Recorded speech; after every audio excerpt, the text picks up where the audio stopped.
Okay, guys and gals and pals. What's up? We're gonna review The Watchers, a movie that I've been looking forward to. It is, I believe her name is Ishana Knight, I believe. Could not remember.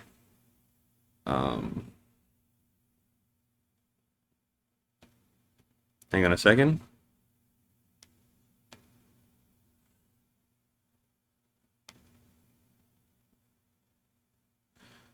Sorry, a friend texted me right. I mean, it's so funny. Like no one wants to talk to me until I start streaming. So, hang on a second. Let me make sure this is working. Wait a minute. I see why. Yeah, that's why I was concerned. Okay, cool.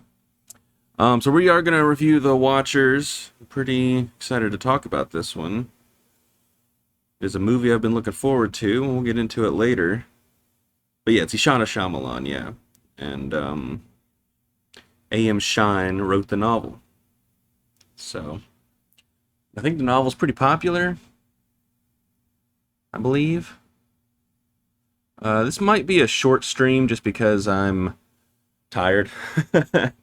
I stayed up editing and then I got up early to work. And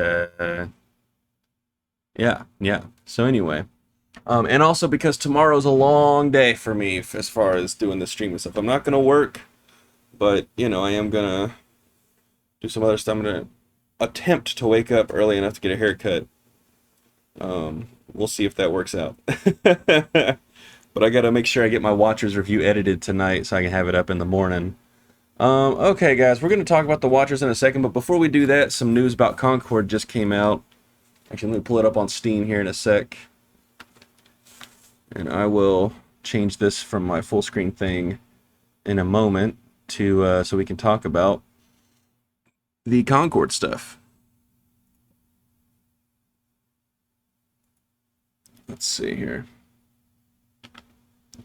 This is a game that I don't know how to feel. Listen, I like Overwatch a lot, or I did. The thing that makes me nervous about this is that, you know, people don't seem to be vibing with it, and I didn't really vibe with it either when they were announcing it. Um, but you know, I, I can't help but be like sort of excited. Like kind of like the idea of a new hero shooter that could be as good or better than how Overwatch was when I was like really into it. From like, I really played Overwatch a lot from like I would say like late 2016 all the way to like 2020. Around 2020 I kind of fell off. I still played it here and there. 2020 was the year I started playing Dead by Daylight quite a bit though, and then eventually I fell off of Dead by Daylight pretty quickly because the community sucks, and like they never. I mean, now they're doing stuff that makes me excited. I might hop back in and just check it out. But I don't know. Let me actually share the stream real quick on Twitter, uh, and then we'll get started on talking about Concord and all that good stuff. So I get nothing but bot followers on Twitter. I literally just stopped. Um, I literally just stopped even blocking bots on Twitter that follow me. I'm like, whatever. If y'all want to follow me, feel free. I just, I just can't. I just can't do it anymore. It's too exhausting. Like getting on there and seeing like, oh look, 5 bots followed you. It's like you block 5, 10 follow. Jeez Louise. It's genuinely atrocious on this app. Anyway, let me pull up my stream and share it on Twitter. Or X, I guess. Whatever the fuck it's called.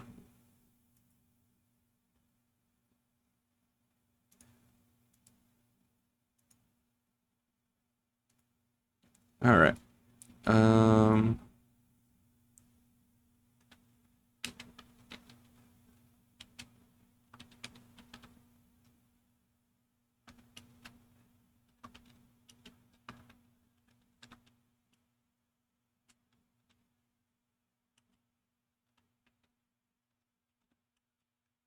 It's like as soon as we're done watching some Summer Games Fest stuff tomorrow, we're just gonna play games. Um, since I mean I don't usually stream Fridays, but this weekend is different because we got all these announcements and games and stuff. Oops, can't spell.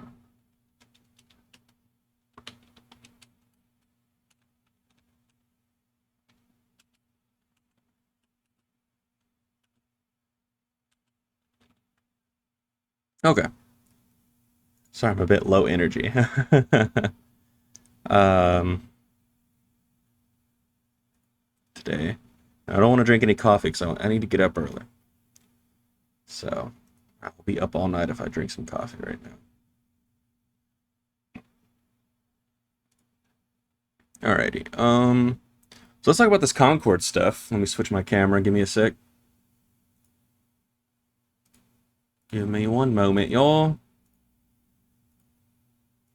There I am. Look at me. Look at me. It's me on the camera. All right, so Concord has some information. First of all, it is available to pre-order, and it cost $40. Who would have guessed? You can get this digital deluxe edition for $60, but whatever. I'm not going to do that shit. The thing that I think is really going to hurt this game on Steam specifically, anyone who buys it on the Epic Games Store, I feel like is probably like, whatever, I don't care. But you know, there's a friend of mine who said that he might be able to get me a code, but I don't believe him for some reason, so that I wouldn't have to buy this and pre-order it so I can play the beta, because he saw me talk about it on my stream the other day when I was talking about hero shooters. In that video, I need to get edited and up by like Tuesday probably, because on Monday I'm going to review the new Hitman movie on Netflix with Glenn Powell. New Richard Linklater film that I wish was playing in theaters near me instead, but whatever. So the good news is cross-platform multiplayer, and I'm pretty sure that if I pre-order this on PlayStation, the codes I get for my friends, they can play on PC or whatever. The reason I'm nervous about getting this on PC is because the graphics pretty good, and also some Sony games are weird with optimization. Sometimes they run really great, like God of War.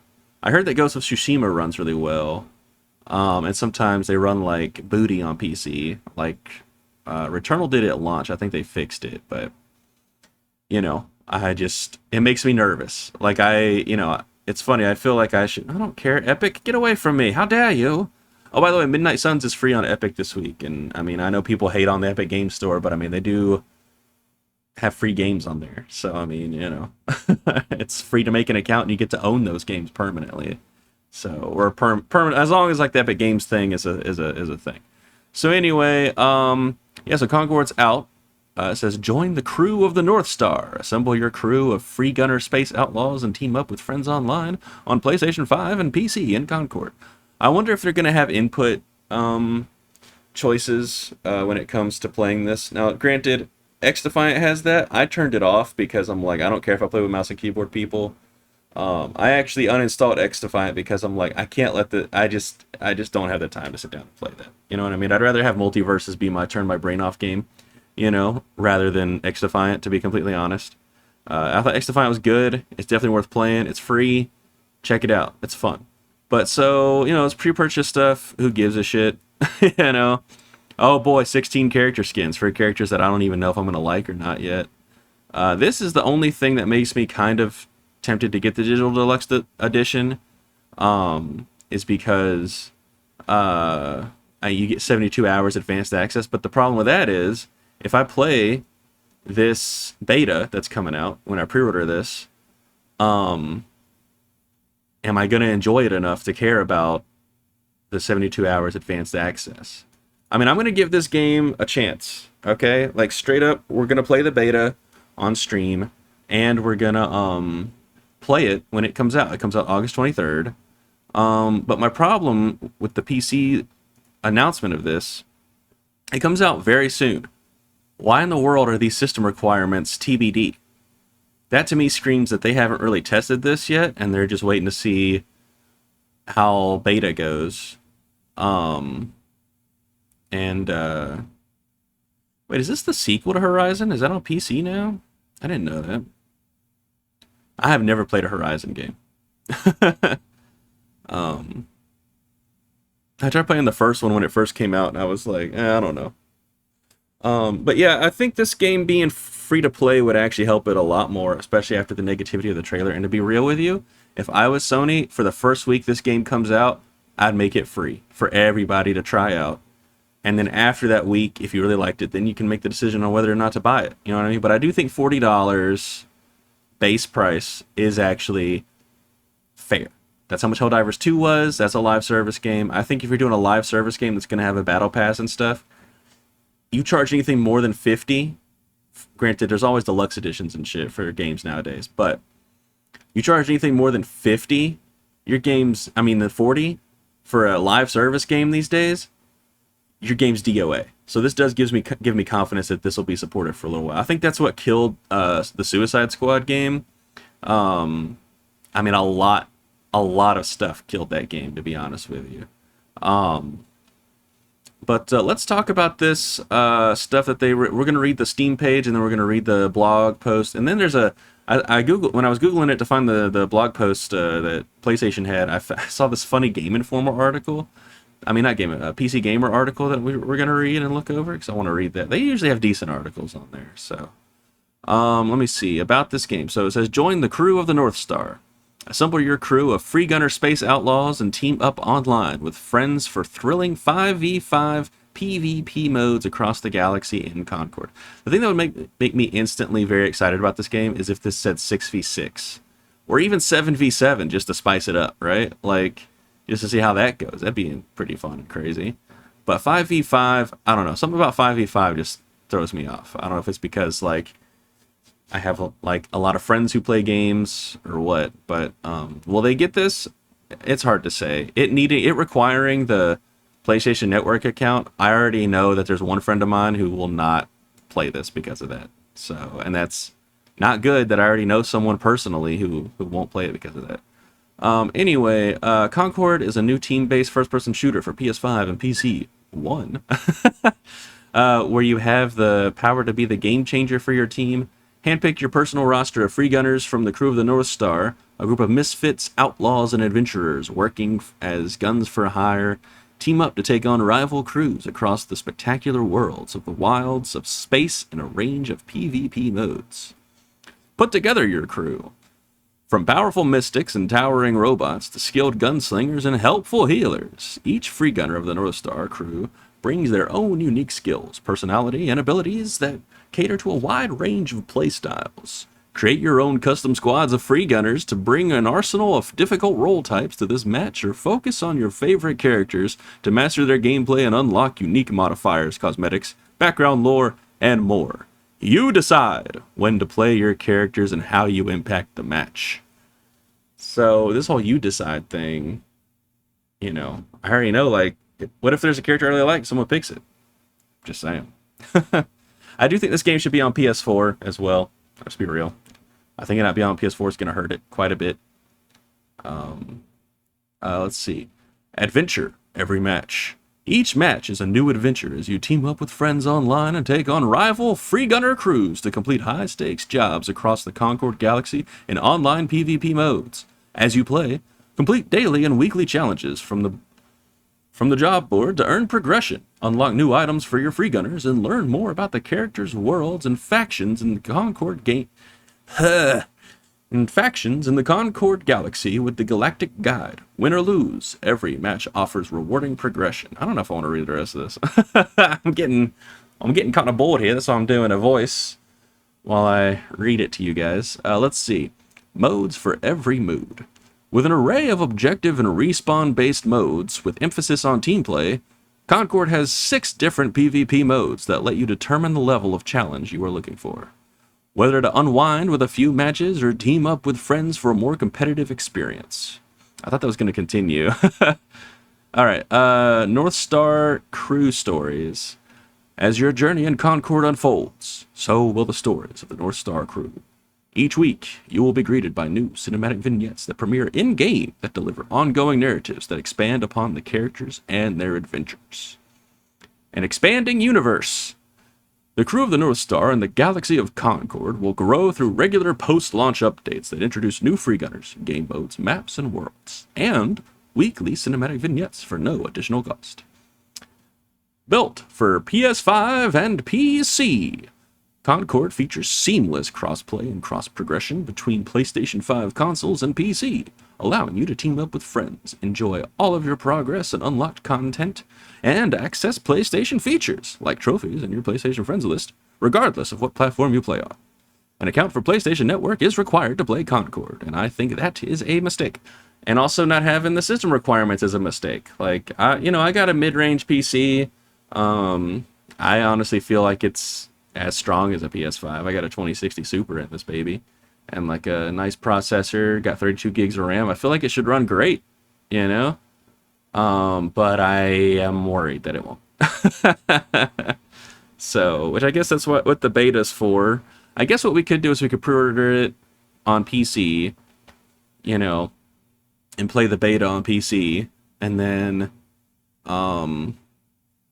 you know, if it doesn't run well, then request a refund, and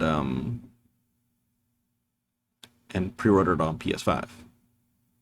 I don't know what I'm gonna do. I think I'll just do PlayStation. Screw it. That'll make it easier for me when I stream it as well. Cause it's literally just plug and play streaming wise that way. So that's why I like consoles. Go to library. Let me go to RE4 so I remember that's what we're playing.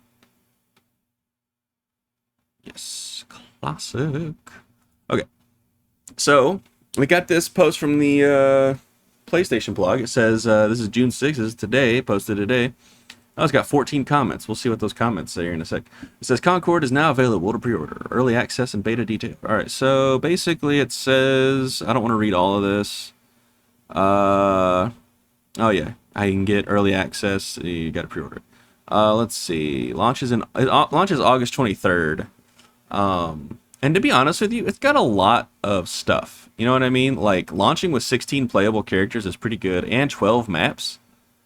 And 6 team-based game modes. That's something I did have an issue with in XDefiant. There's like no game modes in that game, pretty much. So I mean, you know,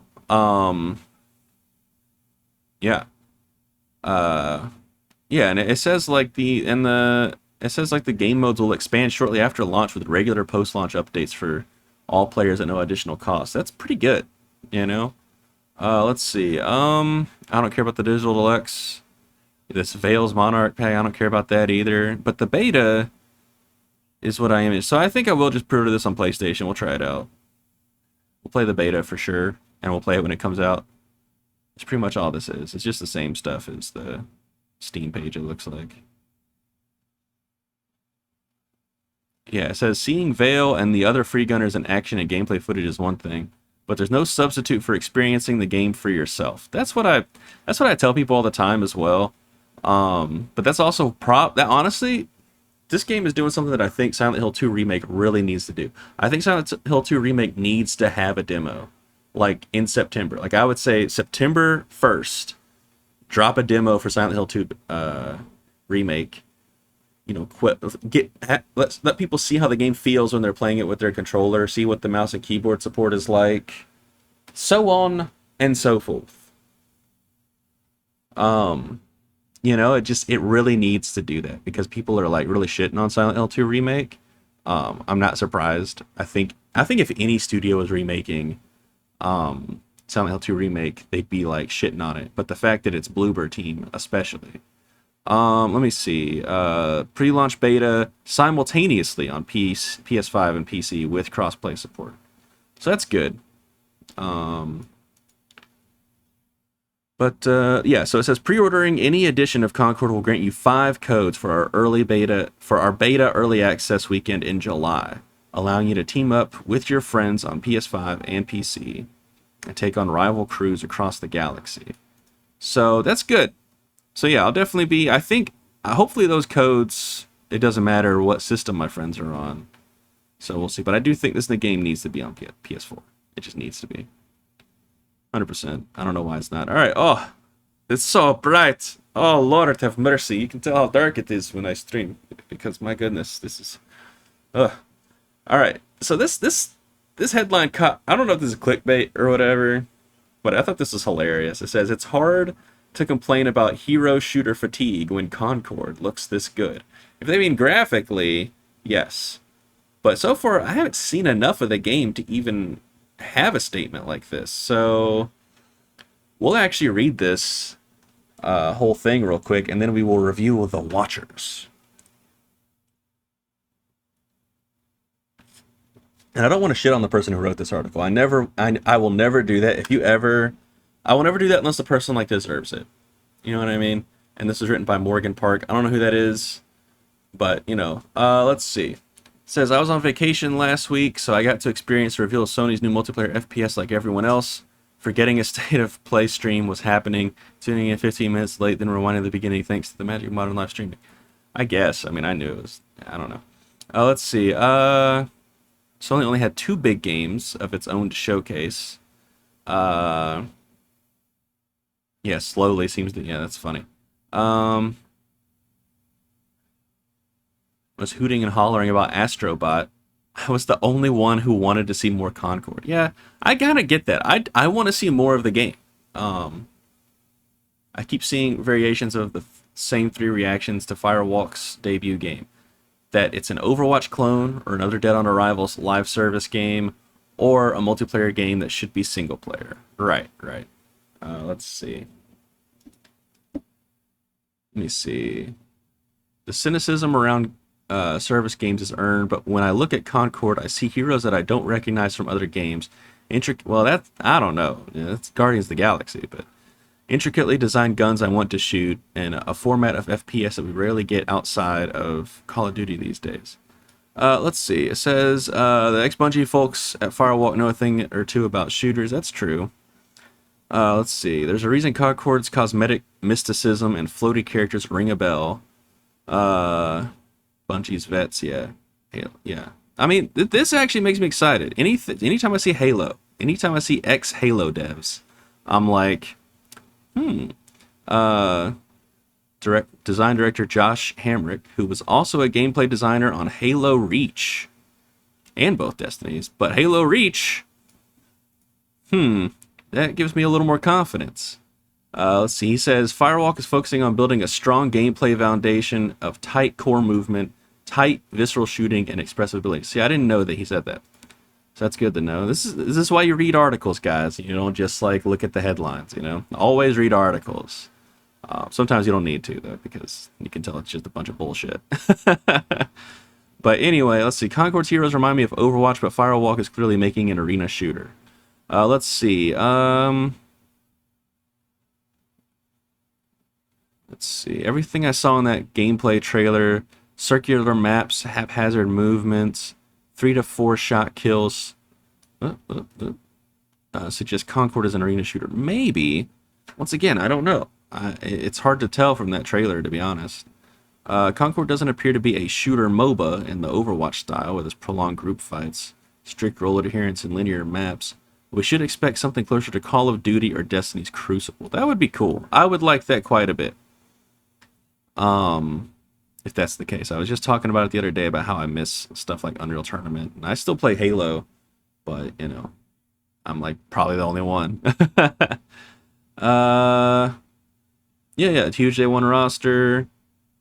Yeah, this right here is interesting. Concord isn't free to play that we know of, and that's very exciting.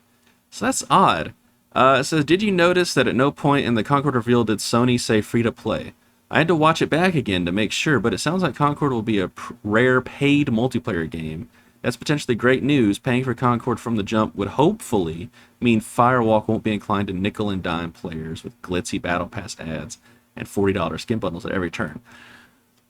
Sir or ma'am, whoever wrote this article, allow me to introduce you to a little game known as Mortal Kombat 1, where I paid $100 for it and still buy stuff in the shop sometimes.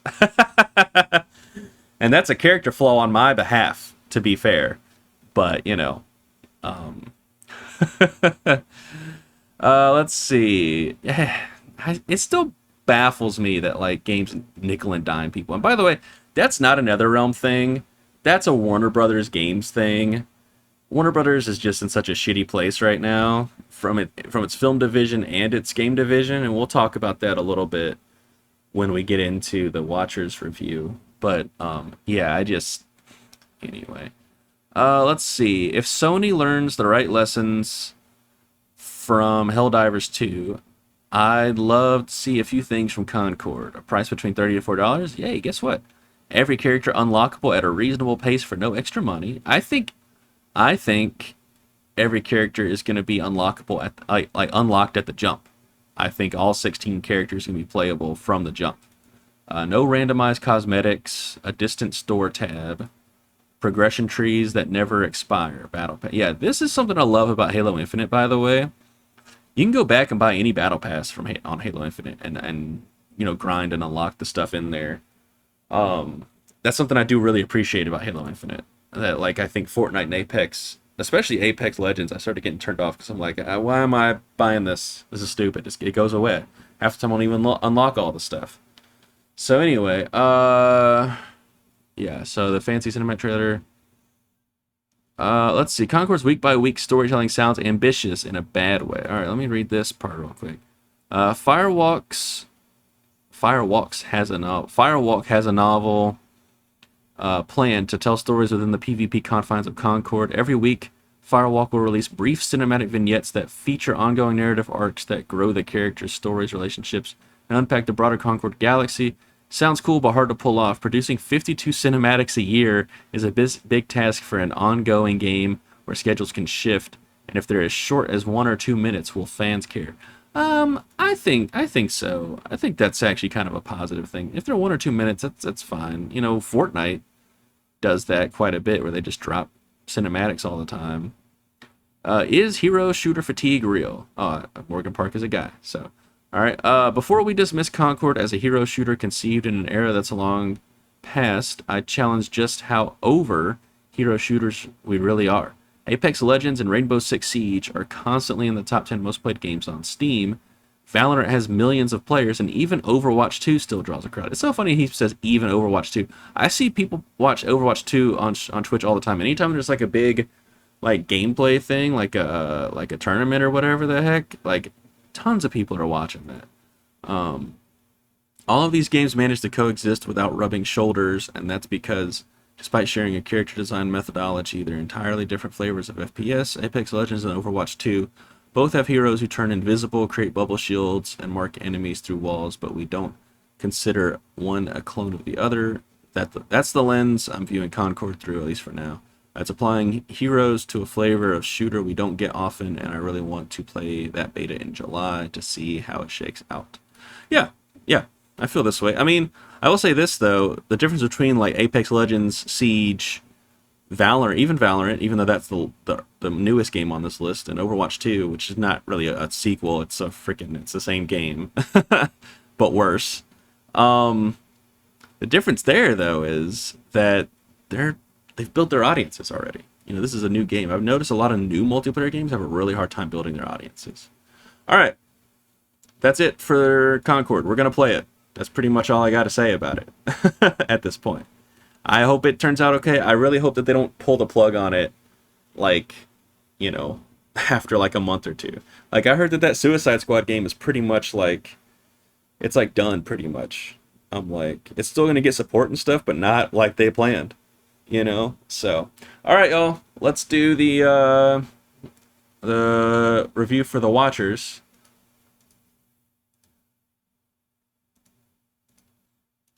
Okay, I'm back.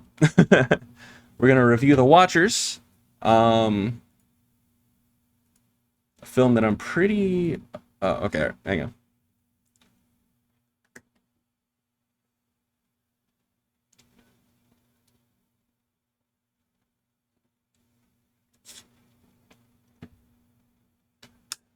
All right, okay. Hello, YouTube. My name's Lee, and I'm here to review The Watchers, which is a new film from filmmaker Ishana. I already messed up. Does she do Ishana Knight or Ishana Shyamalan? She goes by Ishana Shyamalan. Okay. All right.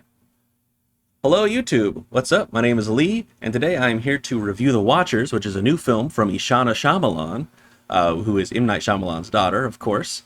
And basically, is The Watchers worth watching? Well, that's what I'm here to tell you, and I'll let you know right after this clip. All right. Doing this live is always so awkward. Let's see. All right, let me flip my camera back again. Okay. Sorry, I meant to... My bad, my bad. My bad, my bad, I'm messing up. Okay. Alright, so we're gonna play 2 clips. I think I'm probably gonna use the second clip in the review, but I haven't decided yet. So, both of these happen pretty early on in the movie, so, you know, you don't have to worry about spoilers or anything. Alright, I'm gonna mute my mic and we'll play this here clip. Places, everyone? I don't understand. Is someone coming here? We call them. Well, let me start that over since my G-Force thing decided to pop up for some reason. Very annoyingly. Alright, hang on. Places, everyone? I don't understand. Is someone coming here? We call them the Watchers. They're coming. Mina, I know you must be feeling very afraid, but I want you to know that you'll be all right. You will survive this night. The Watchers cannot come in. They just want to look at you. They're out there. Yes, they are. It's a window on the other side. Mina, take a step forward. Go ahead. It's all right. What is that? What are they doing? Applause. A welcome to the show. Okay, so that's the first clip. We can exit this now, and we will go to the next one. Okay, this one I think is the one I'm going to use, mainly because it's shorter, but also, I don't know, it's a little bit more interesting. It's not something that's been shown in the trailers too much, but I might end up using the other clip. After all, now that I saw it. Okay, alright, let me mute my mic and then we'll hit play. Mina, you should know there are a few rules. Do not turn your back to the mirror. Do not open the door after dark. Do not go near the burrows. Always stay in the light. It's important to remember that we are in their territory. The Watchers allow us to live because we follow their rules. Okay, that's the second clip. I think that actually is the one I'm going to use. Not even because it's shorter, I just think it's more interesting. Okay. Let me switch this over. And we will... give me 1 second. Okay, cool. And we're going to continue the review now. So, as stated earlier, that was a clip from The Watchers, a new film from Ishana Shyamalan. And it is a Warner Brothers picture. It's a new horror, thriller, mystery type thing.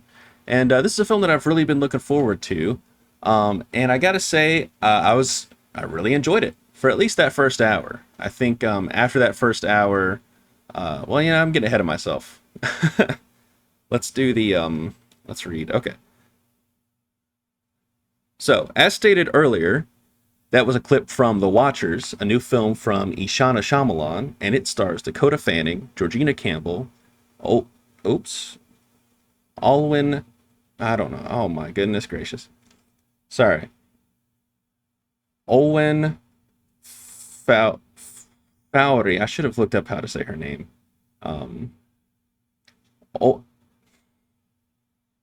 Olwen, we'll just say Olwen Fowler. Yeah, Olwen Fowler. I'm so sorry. And Oliver Finnegan.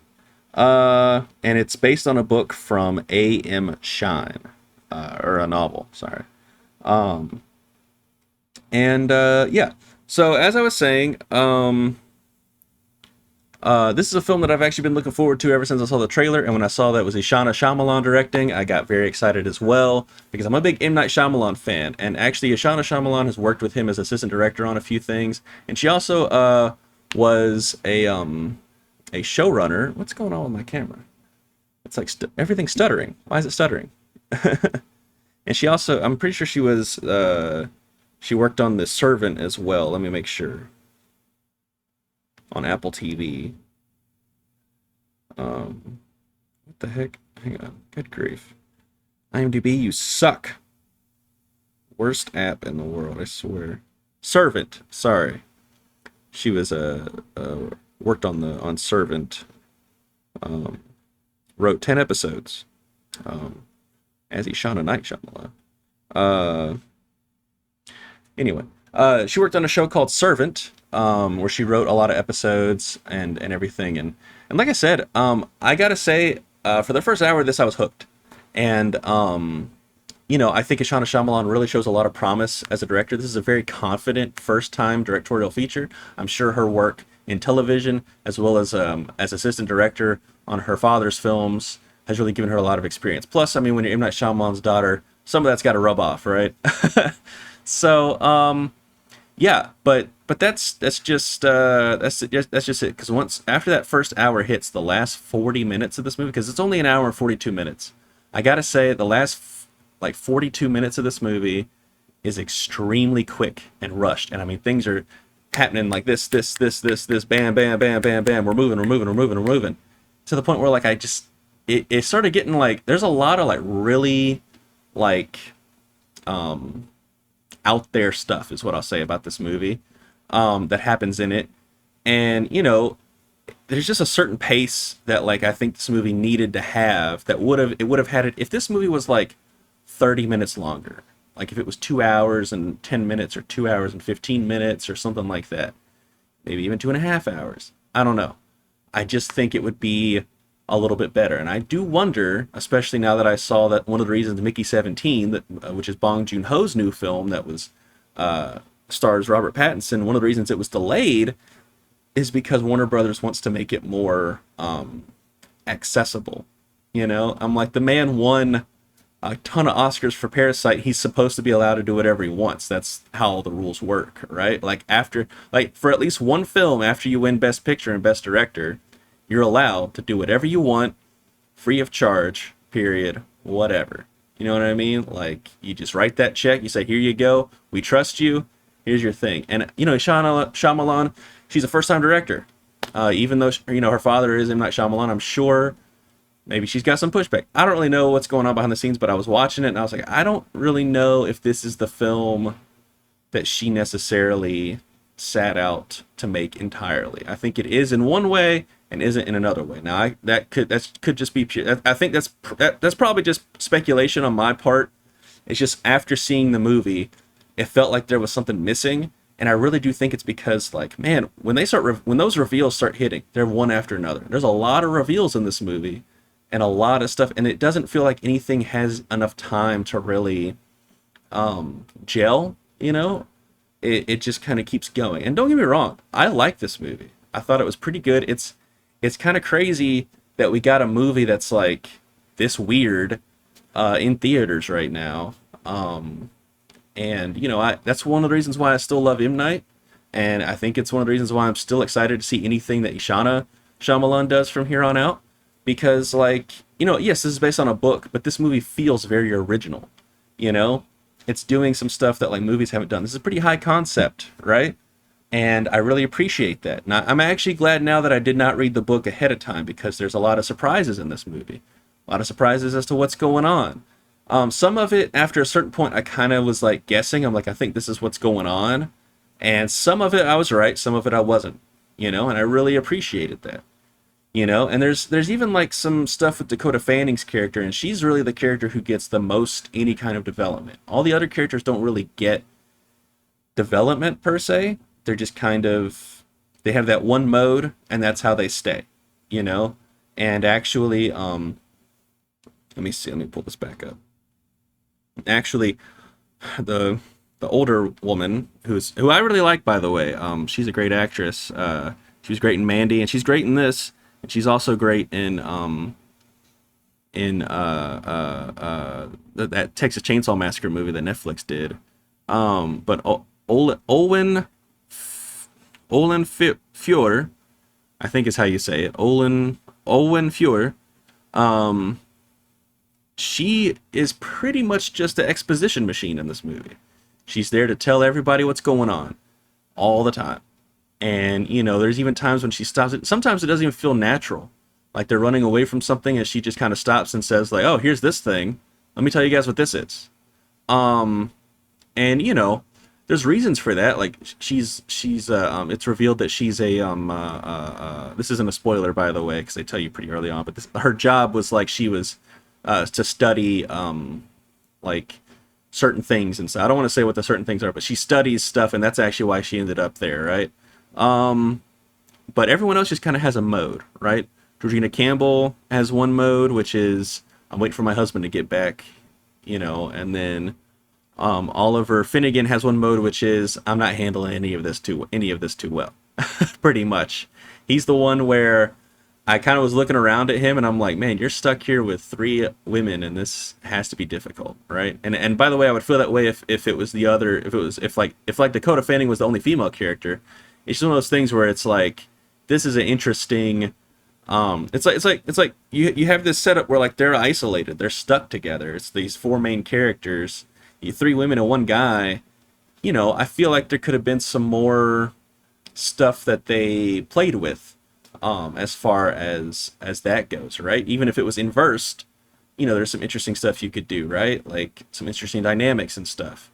Like how does this guy feel that he's the only dude?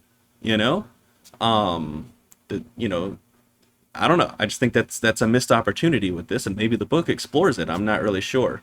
All right. God damn it, man. This is why I don't like sharing my streams on Twitter, man. Hey, RV, Aiton or whatever your name is, you're banned because you're trying to sell me stuff.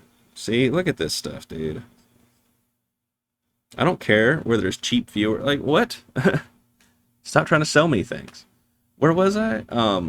Yeah. So I think the performances in this are all very good. Dakota Fanning, she's very, very subtle in this movie. You know, she doesn't really have a lot of big emotion stuff. But the thing that I was most impressed with this movie, to be honest, and one of the reasons why I ended up liking it at the end of the day is because it is directed very well. Like I said, this is a very confident directorial debut from Ishana Shyamalan. I mean, there's all these like really cool like zoom ins to people's eyes, and there's one really interesting part where Dakota, you never see Dakota Fanning's boss's face. There's actually one really interesting part where he's telling her like the setup for the movie for why she ends up there is because she works at a pet store and her boss is like, hey, this bird needs to be transported to this house. You know, it'll be nice. We'll get to see the Irish countryside, right? And she ends up taking a you know, a path, and that's how she ends up getting stuck there, right?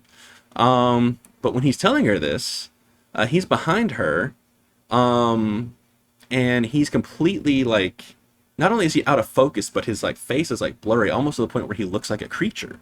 You know, I thought that was really interesting, and that actually kind of plays into, you know, a lot of the ideas in this movie, and stuff.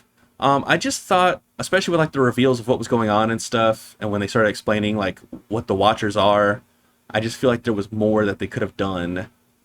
I just feel like with this movie, there's more that they could have done, period.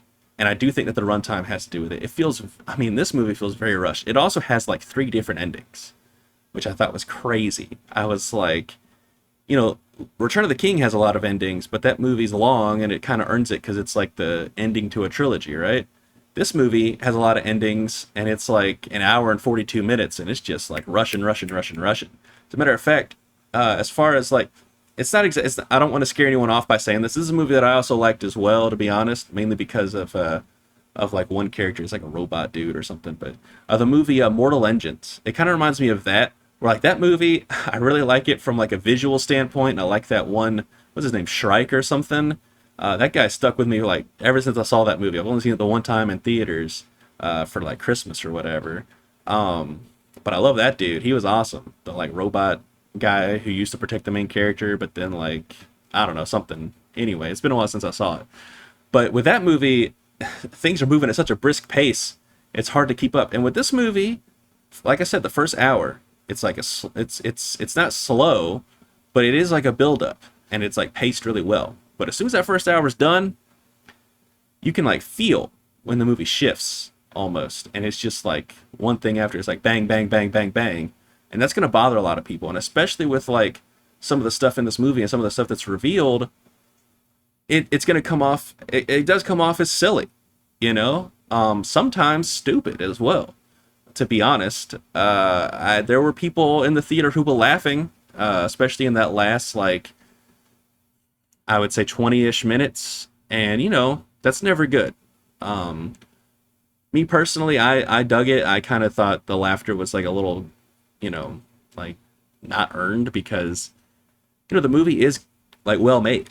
You know, the actors are all good. It's just really like, it's just that pace is quick. And I can already tell that if it had a longer runtime, it would kind of fix a lot of that stuff. Like, you'd get a lot more characterization with the characters. You'd get more time to pace out those reveals, all that stuff. And I feel like the book might have a better pace, right? If I read the book and it turns out that all the reveals are in that one last chapter or something, then I'll be like, oh, okay, well then the problem like lies with the source material. But overall, I think Ishana Lynch, I keep wanting to say Ishana Lynch for some reason. Ishana Shyamalan, I got David Lynch on the brain because he just posted a music video or something on YouTube, I think yesterday, and it was fun. Ishana Shyamalan should be proud of this directorial debut. I think this is very good. It's not as strong a debut as, like, well, then again, like, mainstream debut for M. Night Shyamalan was The Sixth Sense, but he had other movies before that weren't as good as The Sixth Sense. So, I mean, you know, I think she'll get there. I really do. And I'm excited to see anything that she releases from now on. I'm excited to see Trap in, like, it's called Trap, right? It's not Trapped. It's Trap. Anyway, with Josh Hartnett, M. Night Shyamalan's movie in a month. The fact that I get, you know, two films from, you know, from the Shyamalans within a month of each other, that's pretty dope. But yeah, so I'm gonna have to give The Watchers 2.5 stars out of 5, and I really liked it, like I said, but it is kind of one of those things where, you know, I just think it could have been better. And I do think it should have been longer. I know a lot of people these days will hear, like, oh, you think a movie, you think it needs to be, like, over 2 hours or whatever. I'm not necessarily saying that. I just do think that, like, some of this stuff needed more time to gestate, you know?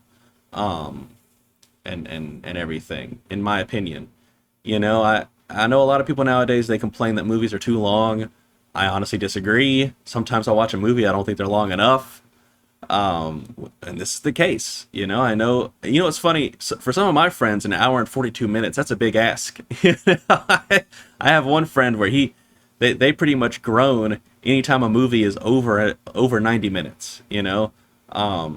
It's like, how long is this? And then you tell them, and then they're like, oh my God. Like, I have a friend where, like, it's so funny, they'll complain. I picked a movie one time, man, it was like 2 hours and 10 minutes, and they were like, and I'm like, it's a great movie though. What in the world? Heck, my friends, they couldn't even watch like Mission Impossible Dead Reckoning without needing like a big, like, it's so funny. It took us so long to watch that movie because they looked at how long it was. Like, we were getting into it too. It was like 35, we were like 35 minutes into it, and they were like, how long is this? And then they looked at it and they were like, oh my God, it's like 3 hours. And then they paused it, and it took like 30 minutes to start the movie back up. So then the movie actually was over 3 hours, right? Because we took so long to get back to watching it. I just don't understand this weird mindset. And Mission Impossible Dead Reckoning, like, I gotta be real with you. If you can't sit down and watch that movie, and you gotta like pull up your phone, or you groan at how long it is or something like that, your brain is like busted at this point. You need to get off your phone, uninstall some social media apps and everything. But anyway, guys, that's my review for The Watchers, a film that I really dug a lot. I'm excited to see anything else from Ishana Shyamalan. And by the way, if you would like to watch this review unedited, I do highlight all of my VODs over on twitch.tv/DastardlyBatman, or you can wait 1 week for it to be over on my other channel, Blended Caramel. So, you know, and I will actually be back with movie reviews with Hitman, starring Glenn Powell, directed by Richard Linklater. Very excited to see that. That will be posted up on Monday. I'm actually going to wake up early in the morning on Friday and probably go get a haircut and shower, watch that, do a little bit of work, and then we're going to stream my reactions to Summer Games Fest and stuff. And I'll also have a new gameplay playthrough for a little game called Unspoken that scared the crap out of me. That'll be up on Saturday at 10 in the morning. I think 10 a.m. is when I'm going to, Central Time is when I'm going to be posting all my videos from now on, whenever I post them. I try to do at least one a day, to the best of my ability anyway. I try to take off Saturday or Sunday. Sometimes I have videos for Saturday or Sunday. But anyway. So anyway, guys, if you enjoyed watching this video, please like it. If you didn't like it, dislike it. And also, please subscribe. I'm almost to 50 subscribers, and every subscription helps. And every subscribe to the channel helps. And like I said, I'm going to keep reviewing. So my name is Lee, and I do movie reviews. I play video games. I do first impressions on things, and I do goofy voices sometimes while I'm playing video games. So if that all sounds cool to you, please come back, watch some more videos. All right, guys. Have a good night or have a good day, whatever time you're watching this. And yeah, I will be back with more movie reviews. Bye. I got to get better at my outros. Let's see how long we've been streaming. Almost an hour? Okay. I'm tired, man. Let me tell you. Honestly, I might just call it a night. I'm not going to lie. I was having such a good day until I decided to go to the theater. Also, man, my stuff is stuttering on OBS at least. It might just be the camera. I hope it's not the camera. I hope it's not bugging out. It is pretty hot today, so I don't know. Man, I'm tempted to just hop off because I'm pretty tired and I want to edit this and get it up in the morning, and then we got a big long day tomorrow with Summer Games Fest, and we'll react to all the stuff there, and then we'll play RE4 Classic maybe. But also that guy coming in here trying to sell stuff to me really threw me off as well, which ticks me out. I really hate that people do that. That's why I don't like sharing it to Twitter, honestly. I'm trying to think here what I want to do. Let me tell you guys about like my time going. So my show time was at 3:15 today. I did that on purpose so that I could stream tonight. And get it up early. And man, I hate living in Nashville so much now. It's funny because like when I was younger, like early 20, honestly like 18 to 24, like the traffic and stuff here did not bother. Even when I would go downtown, I'm like the amount of people didn't bother me and stuff, and like being in my early life and stuff like that. I'm 31 years old now, but from like the time I was like 18 to like 24, god dang, dude. And this is not me, like, I still want to go out and do this stuff, but like, I don't want to because of how many people there are. But like, I used to go to like all kinds of fun bars, all kinds of cool like places to listen to music. I'm not a good dancer, but I would go to places to dance. I would have friends come over and stuff like that, and just to have like overall a good time. Now, don't get me wrong, like the pandemic did kind of change a lot of things, but whatever. This is well after I was like in my early 20s. So like I started having like personal parties. But what's crazy is like I can't imagine anyone who's like a teenager and in their early 20s living in Nashville having a good time anywhere. Because like getting anywhere is such a massive pain in the ass because we're overpopulated, and like the way our stuff is set up, like it's like you got to drive everywhere. And that's why so many places you go to has to have so much space for parking. It's freaking awful. I hate it here so much. I want to move so bad. But like it used to be I would not groan if someone was like, "Hey man, come meet me at this like bar or whatever. They got some good music going on tonight. We're going to get some drinks. It's going to be a good time." And now I groan. And it's been that way since I was like 26 or something, because like there's just too many freaking people here, and it's gotten worse. Like in that time frame, it's gotten so awful. And it was already pretty bad, but I used to not really give a crap. And it has nothing to do with age or anything. As a matter of fact, a lot of times I feel like I have more energy now than I did when I was like in my early 20s, which is really weird. Sometimes I don't, sometimes I do. I don't know.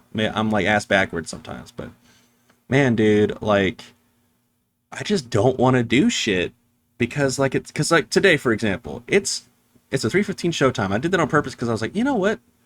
that'll beat the traffic, because I got tickets at a theater in Hendersonville or whatever. I go out there, man. I have to take the interstate to get there. Shitloads of traffic. You would think it's rush hour, okay? Like, no. Now, Nashville doesn't have rush hour. It has rush hours, where it, like, I guess as soon as it hits 2 p.m. now, all the way until, like, 7 p.m., it's going to take you forever to get to where the fuck you're going. It does not take me that long to get to that theater. It takes me, like, you know, if there's no traffic, it takes me, like, 15 minutes. Like, tops, you know? And going to Opry Mills is, like, a little bit less, all right? If there's no traffic.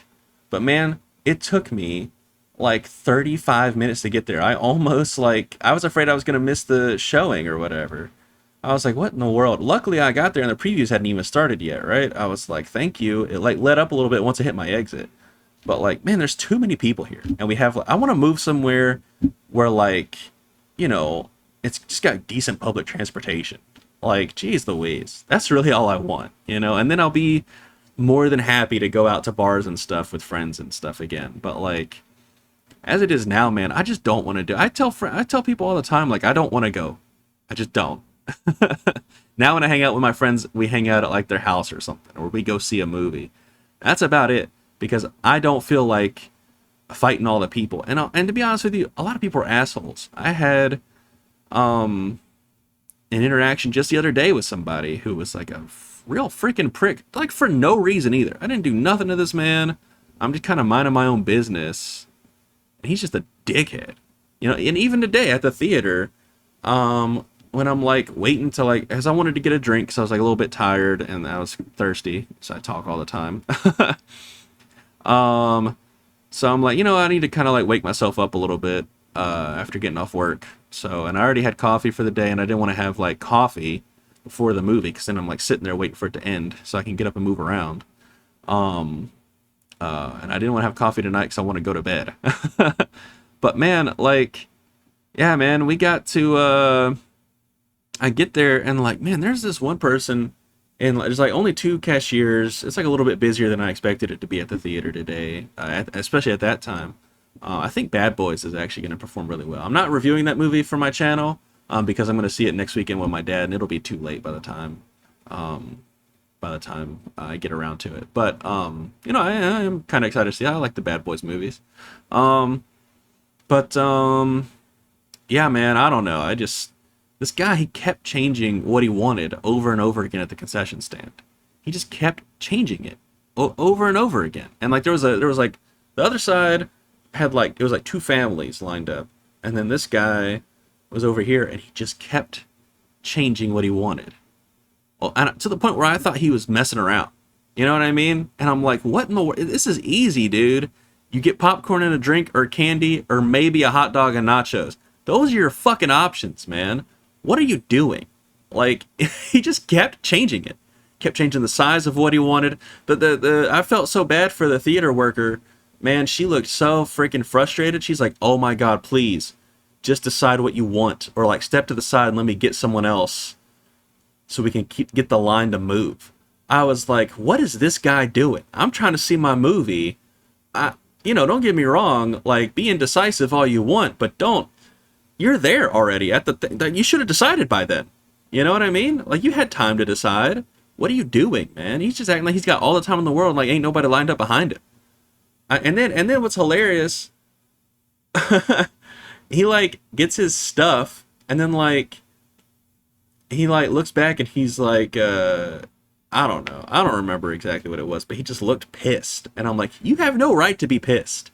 Like, this is your fault that this stuff was like this. Anyway, whatever. I just don't like people anymore, especially here. Let's, I'll tell you what, because I'm in a mood and I know I'm not going to be entertaining while I play, I'm probably just going to call it. You know, so try to get up early, and I'm gonna get this review edited, and then we'll get it up. I mean, once again, this is going to be unedited on Twitch and on YouTube, but yeah, that's my little rant for why I decided I don't want to play RE4 tonight, I guess. Sometimes you're just not into it. you know, and I don't have enough viewers yet to you know, to do this tonight. I'm just not really feeling it, you know. So anyway, y'all, I'm gonna stop the stream. It's been fun. It's been real. So, and we're gonna do Summer Games Fest tomorrow, and then as soon as it's done, as soon as I'm done watching the stuff I want to watch, we'll play some RE4 Classic, and we'll probably play RE4 Classic all weekend. So until we beat it. So, all right, I'm gonna hop off. Have a good night, guys, or whenever you're watching this on, if it's on YouTube later.